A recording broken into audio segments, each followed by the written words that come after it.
आकाशवाणी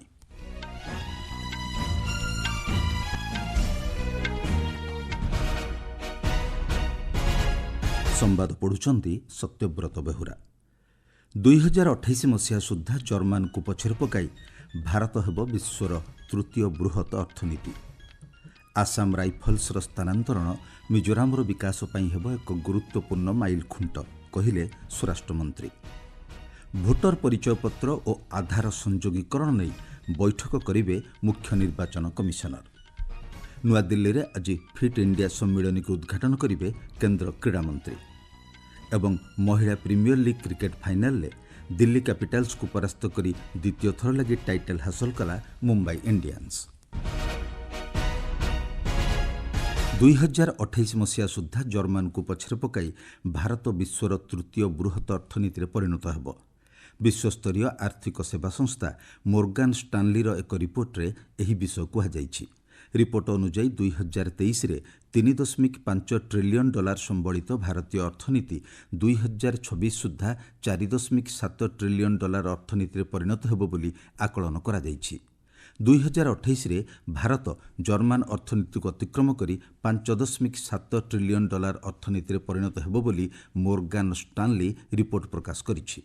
एही रिपोर्ट रे भारत विश्वर सबुठारु दृढ़ और आदृति लाभ करिथिबा उपभोक्ता बजार भाव में उभा होईछि एवं संतुलित अर्थनैतिक नीति और उन्नत भित्तिभूमि जोगु भारत विश्व उत्पादन रे प्रमुख भागीदार होई परिछि। मोर्गान स्टानली रिपोर्ट अनुଯାयी 1990 रे भारत द्वादश बृहत अर्थनीति 2000 रे त्रयोदश स्थान को जिबा परे 2020 रे नवम और 2023 रे पंचम स्थान को उन्नीत होईछि। रिपोर्ट अनुଯାयी 2029 सुद्धा भारतर विश्व जीडीपी रे योगदान 3.5% रु 4.5% को वृद्धि पाइब बोली आकलन करा जायछि। देश में उद्योगी श्रेणी वृद्धि, उन्नत भित्तिभूमि, स्थिर अर्थनैतिक नीति जोगु आगामी दशंधि रे विश्व उत्पादन क्षेत्र में भारत प्रमुख अंश हासिल करिब बोली कहा जायछि। प्रधानमंत्री नरेंद्र मोदी आज प्रसारित होबाकु थिबा लेक्स फ्रिडमैन को सह तांकर पॉडकास्ट साक्षात्कार को सुनिबा लागि कहिसंती। सामाजिक गणमाध्यम पोस्ट रे श्री मोदी कहिसंती लेक्स फ्रिडमैन पॉडकास्ट संचालन करुथिबा फ्रिडमैन को सह तांकर साक्षात्कार आकर्षणीय होइथिला। एथिरे श्री मोदी को पिलादिन एवं साधारण जीवन यात्रा भली प्रसंग को स्थानित करा जाइथिला।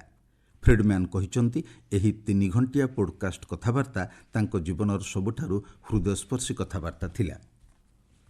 आइजल सहररू जोखा वासांगू आसाम राइफल्सर स्थानांतरण मिजोरामर विकास पई एक गुरुत्वपूर्ण माइल खुंट बोली स्वराष्ट्र मंत्री अमित शाह कहिसंती।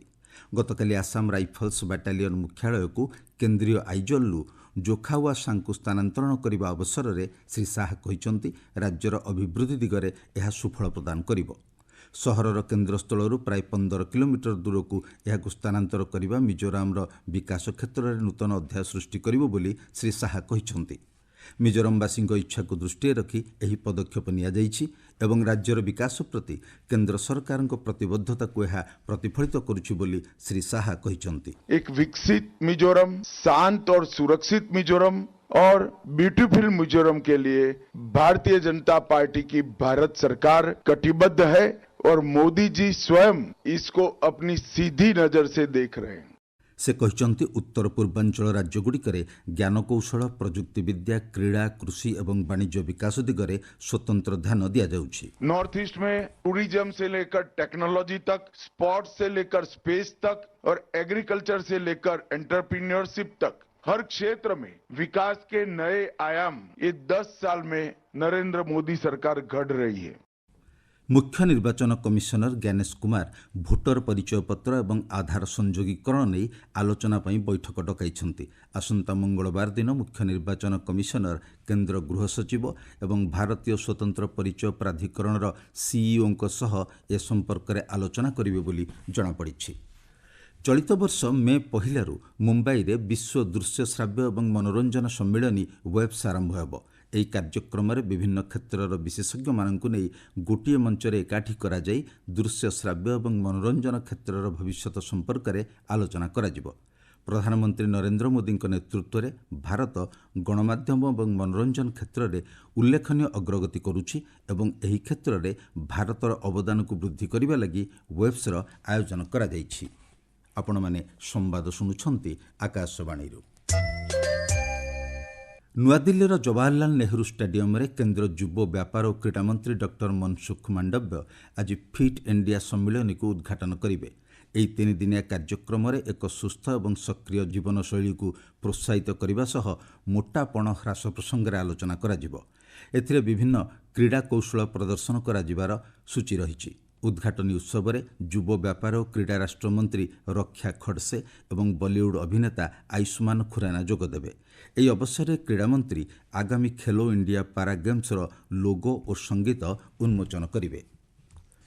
ତାମିଲନାଡୁରେ 2ଟି ପ୍ରମୁଖ ଇଲେକ୍ଟ୍ରୋନିକ୍ସ ନିର୍ମାଣ କ୍ଲଷ୍ଟରର ବିକାଶ ନିମନ୍ତେ କେନ୍ଦ୍ର ପ୍ରଯୁକ୍ତିବିଦ୍ୟା ମନ୍ତ୍ରୀ ଅଶ୍ୱିନୀ ବୈଷ୍ଣବ ଘୋଷଣା କରିଛନ୍ତି। 1112 କୋଟି ଟଙ୍କା ବିନିଯୋଗରେ ଏହି 2ଟି କ୍ଲଷ୍ଟର ପିଲାଇପକନ୍ ଓ ମନାଲୁରଠାରେ ପ୍ରତିଷ୍ଠା କରାଯିବ। ବିଶ୍ୱ ଇଲେକ୍ଟ୍ରୋନିକ୍ ସିଷ୍ଟମ ଡିଜାଇନ୍ ଏବଂ ନିର୍ମାଣ କ୍ଷେତ୍ରରେ ଭାରତର ସ୍ଥିତି ସୁଦୃଢ଼ କରିବା ପାଇଁ ଏହି ପଦକ୍ଷେପ ଗ୍ରହଣ କରାଯାଇଛି। ଗତକାଲି ଚେନ୍ନାଇରେ ଜେଟ୍ ୱାର୍କ ଇଲେକ୍ଟ୍ରୋନିକ୍ସର ନୂଆ ଉତ୍ପାଦନ ବ୍ୟବସ୍ଥାର ଉଦ୍ଘାଟନ ଅବସରରେ ମନ୍ତ୍ରୀ ଶ୍ରୀ ବୈଷ୍ଣବ ଏହି ଘୋଷଣା କରିଛନ୍ତି। ସେ କହିଛନ୍ତି 15 ଏକର ପରିମିତ ଅଞ୍ଚଳରେ ଏହି କାରଖାନା ତାମିଲନାଡୁର ଇଲେକ୍ଟ୍ରୋନିକ୍ସ ଉତ୍ପାଦନ ଶିଳ୍ପକୁ ପ୍ରୋତ୍ସାହନ ଦେବା ସହ ଭାରତର $500 ବିଲିୟନ ଲକ୍ଷ୍ୟ ପୂରଣ ଦିଗରେ ସହାୟକ ହେବ। କେନ୍ଦ୍ରମନ୍ତ୍ରୀ ଶ୍ରୀ ବୈଷ୍ଣବ ଏହି ଅବସରରେ ତାମିଲନାଡୁ ପାଇଁ ରେଳ ବଜେଟ୍ରେ 6,000 କୋଟିରୁ ଅଧିକ ଟଙ୍କାର ବ୍ୟବସ୍ଥା କରାଯାଇଥିବା ବିଷୟ କହିଥିଲେ। ପଦ୍ମ ପୁରସ୍କାର 2026 ଲାଗି ଗତକାଲିଠାରୁ ନାମାଙ୍କନ ଦାଖଲ ପ୍ରକ୍ରିୟା ଆରମ୍ଭ ହୋଇଛି। ଆସନ୍ତା ବର୍ଷ ସାଧାରଣତନ୍ତ୍ର ଦିବସ ଅବସରରେ ଘୋଷଣା ହେବାକୁ ଥିବା ଏହି ପଦ୍ମ ପୁରସ୍କାର ଲାଗି ନାମାଙ୍କନ ପତ୍ର ଦାଖଲର ଶେଷ ଦିନ ହେଉଛି ଚଳିତ ବର୍ଷ ଜୁଲାଇ 31 ତାରିଖ। ରାଷ୍ଟ୍ରୀୟ ପୁରସ୍କାର ପୋର୍ଟାଲରେ ଅନ୍ଲାଇନ୍ ମାଧ୍ୟମରେ ପଦ୍ମ ବିଭୂଷଣ, ପଦ୍ମଭୂଷଣ, ପଦ୍ମଶ୍ରୀ ଭଳି ଦେଶର ସର୍ବୋଚ୍ଚ ବେସାମରିକ ପୁରସ୍କାର ଲାଗି ନାମାଙ୍କନ ଏବଂ ସୁପାରିଶ ଗ୍ରହଣ କରାଯାଉଛି।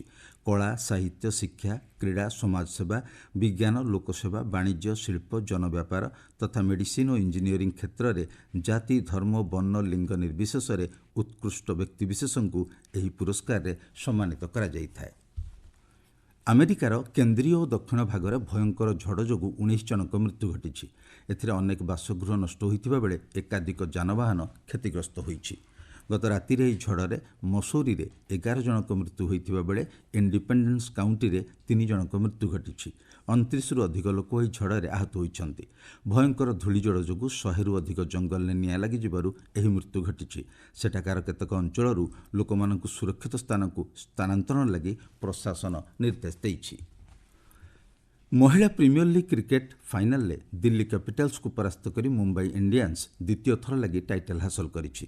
ମୁମ୍ବାଇର ବ୍ରାବୋନ୍ ଷ୍ଟାଡିୟମରେ ଗତକାଲି ଅନୁଷ୍ଠିତ ମ୍ୟାଚ୍ରେ ହରମନପ୍ରୀତ କୌର 44ଟି ବଲ୍ରେ 66 ରନ୍ ସଂଗ୍ରହ କରିବା ପରେ ମୁମ୍ବାଇ ଇଣ୍ଡିଆନ୍ସ ନିର୍ଦ୍ଧାରିତ 20 ଓଭରରେ 7 ୱିକେଟ୍ ହରାଇ 149 ରନ୍ କରିଥିଲା। ଏହାର ଜବାବରେ ଦିଲ୍ଲୀ କ୍ୟାପିଟାଲ୍ସ 9 ୱିକେଟ୍ ବିନିମୟରେ ମାତ୍ର 141 ରନ୍ କରିବାକୁ ସକ୍ଷମ ହୋଇଥିଲା। ହରମନପ୍ରୀତ କୌରଙ୍କୁ ପ୍ଲେୟାର ଅଫ୍ ଦ ମ୍ୟାଚ୍ ଭାବେ ଘୋଷଣା କରାଯାଇଥିବା ବେଳେ ନାଟ୍ ସ୍କିଭର ବ୍ରଣ୍ଟଙ୍କୁ ମୋଷ୍ଟ ଭାଲ୍ୟୁଏବୁଲ୍ ପ୍ଲେୟାର ଭାବେ ବିବେଚିତ କରାଯାଇଥିଲା। ଭାରତୀୟ କୁସ୍ତି ମହାସଂଘ ଚଳିତ ମାସ 25ରୁ 30 ତାରିଖ ପର୍ଯ୍ୟନ୍ତ ଜୋର୍ଡାନର ଅମାନରେ ଅନୁଷ୍ଠିତ ହେବାକୁ ଥିବା ସିନିୟର ଏସିଆନ୍ ଚାମ୍ପିୟନସିପ୍ ପାଇଁ ଦୀପକ ପୁନିଆ ଏବଂ ଅନ୍ତିମ ପାଙ୍ଗଲକୁ ଚୟନ କରିଛି। ଏଥିପାଇଁ ମହାସଂଘ 30 ଜଣ କୁସ୍ତି ଯୋଦ୍ଧାଙ୍କୁ ଚୟନ କରିଥିବା ଜଣାପଡ଼ିଛି। ଆୟୋଜିତ ଚୟନ ପରୀକ୍ଷାରେ ପୁରୁଷ ଫ୍ରିଷ୍ଟାଇଲ୍ ଏବଂ ଗ୍ରେକୋ ରୋମାନ ବର୍ଗ ଓ ମହିଳା ବର୍ଗରେ 10 ଜଣ ଲେଖାଏଁ କୁସ୍ତି ଯୋଦ୍ଧାଙ୍କୁ ଚୟନ କରାଯାଇଛି। ପୁରୁଷ ହକିରେ ଅଧିନାୟକ ହରମନପ୍ରୀତ ସିଂ ଏବଂ ମହିଳା ହକିରେ ବରିଷ୍ଠ ଗୋଲରକ୍ଷକ ସବିତା ପୁନିଆଙ୍କୁ Balbir Singh senior player of the year ପୁରସ୍କାର ପ୍ରଦାନ କରାଯାଇଛି। ପୁରୁଷ ହକି ହରମନପ୍ରୀତଙ୍କ ନେତୃତ୍ୱରେ ଭାରତ 2024 ପ୍ୟାରିସ୍ ଅଲିମ୍ପିକ୍ସରେ କ୍ରମାଗତ ଦ୍ୱିତୀୟ କାଂସ୍ୟ ପଦକ ହାସଲ କରିଥିବା ବେଳେ ଟୋକିଓ ଅଲିମ୍ପିକ୍ସରେ ବ୍ରୋଞ୍ଜ ପଦକ ବିଜେତା ଭାରତୀୟ ଦଳର ସେ ସଦସ୍ୟ ଥିଲେ। ମହିଳା ହକିରେ ଟୋକିଓ ଅଲିମ୍ପିକ୍ସରେ ସବିତା ଉନ୍ନତ ପ୍ରଦର୍ଶନ କରିଥିବାରୁ ତାଙ୍କୁ ଏହି ପୁରସ୍କାର ମିଳିଛି। ତୃତୀୟ ଥର ପାଇଁ ସେ ଏହି ପୁରସ୍କାର ଜିତିଛନ୍ତି। ମୁଖ୍ୟ ସମ୍ବାଦ ପୁଣି ଥରେ। 2028 ମସିହା ସୁଦ୍ଧା ଜର୍ମାନକୁ ପଛରେ ପକାଇ ଭାରତ ହେବ ବିଶ୍ୱର ତୃତୀୟ ବୃହତ ଅର୍ଥନୀତି। ଆସାମ ରାଇଫଲ୍ସର ସ୍ଥାନାନ୍ତରଣ ମିଜୋରାମର ବିକାଶ ପାଇଁ ହେବ ଏକ ଗୁରୁତ୍ୱପୂର୍ଣ୍ଣ ମାଇଲଖୁଣ୍ଟ, କହିଲେ ସ୍ୱରାଷ୍ଟ୍ରମନ୍ତ୍ରୀ। ଭୋଟର ପରିଚୟପତ୍ର ଓ ଆଧାର ସଂଯୋଗୀକରଣ ନେଇ ବୈଠକ କରିବେ ମୁଖ୍ୟ ନିର୍ବାଚନ କମିଶନର। ନୂଆଦିଲ୍ଲୀରେ ଆଜି ଫିଟ୍ ଇଣ୍ଡିଆ ସମ୍ମିଳନୀକୁ ଉଦ୍ଘାଟନ କରିବେ କେନ୍ଦ୍ର କ୍ରୀଡ଼ାମନ୍ତ୍ରୀ ଏବଂ ମହିଳା ପ୍ରିମିୟର ଲିଗ୍ କ୍ରିକେଟ୍ ଫାଇନାଲରେ ଦିଲ୍ଲୀ କ୍ୟାପିଟାଲ୍ସକୁ ପରାସ୍ତ କରି ଦ୍ୱିତୀୟ ଥର ଲାଗି ଟାଇଟଲ୍ ହାସଲ କଲା ମୁମ୍ବାଇ ଇଣ୍ଡିଆନ୍ସ। ସମ୍ବାଦ ଶେଷ ହେଲା।